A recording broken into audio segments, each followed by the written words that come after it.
Good afternoon. This is Minister Michael Battle with another edition of Let's Talk About It. Today I want to talk to you about something that's kind of comical. We were in our car. I do a lot of preaching and I hear talk of God a lot while I'm driving. I hear words and so on, get words from God. And one day I'm praising the Lord and, Lord, if you can use anything, you can use me. And I even took it a little further. My God, if you can use a jackass, you can use me. And God replied to me, Michael, do you know the difference between the jackass and you? And we'll tell you more about that towards the end of this video. But I want to come to you from the Word of God, from the Numbers 22. Talk to you about the prophet Balaam. And the true man of God, because the leaders of the nations that are surrounding nations came to him and they wanted him to curse the Israelites because they knew that he was a man of God and what he spoke happened. Now, God had spoken to Balaam and told him not to curse the Israelites. But you know, sometimes due to whatever reasons, we have our own thoughts and our own opinions and we're going to do what we want to do. So here's Balaam. He's going out to do what God had told him not to do.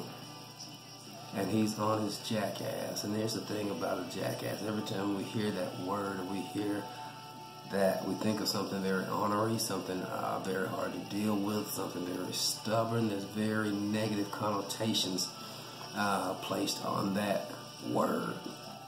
But here he is on his jackass, and he's riding. And as he's riding down the road, an angel of God stands before them. And as the angel of God is before them, the jackass sees him. Balaam doesn't. And the jackass goes around, tries to go around. Balaam strikes him, makes him get back up on the road. So now they're traveling again, doing his own agenda, doing his own thing. And the angel of God stands before him again.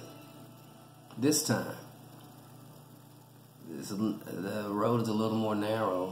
The jackass kind of bumps up against the wall and crushes the leg of Balaam. Balaam strikes him again. So they go forward. The third time, very narrow road. Angel of God is before him. The jackass falls down. Balaam's very upset. Strikes the donkey again. And here he is now. God allows the jackass to speak to him. And he began to ask him, why are you striking me? And Balaam tells him, basically gives him his reasons why. And after that little conversation, the jackass began to ask him, do you not see this angel of God that's before us?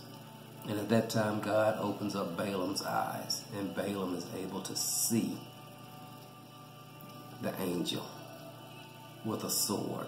And the angel begins to tell him, if you were going to continue forward, then I was going to take your life, and the jackass will go on. Now here we are, people of God, with our own agendas, our own ideas, our own thoughts, our own just whatever we're going to do, how we're going to do, why we want to do it, because we want to do it. And sometimes with the consult of God, sometimes without the consult of God, but either way, we're going to do our agenda. And oftentimes we know what God has said for us to do, and yet we go against that. Now, here we are. I'm in my car. Lord, if you can use anything, you can use me. God, if you can use a jackass, you can use me. So God asked me, Michael, what's the difference between you and the jackass? I'm like, God, I don't know. See, the difference is, Mike, the jackass will do what I'll say. So with that, I'd rather be a jackass, because we'll do what God will say. The jackass will do what God says. So people, let's make sure that we're doing what God say do. Let's make sure we're doing the will of God. Not our own thoughts, our own plans, our own opinions, or whatever. Make sure we're in the will of God. This is Michael Battle with another edition of Let's Talk About It. We love you. We care about you. God bless you. Have a great day.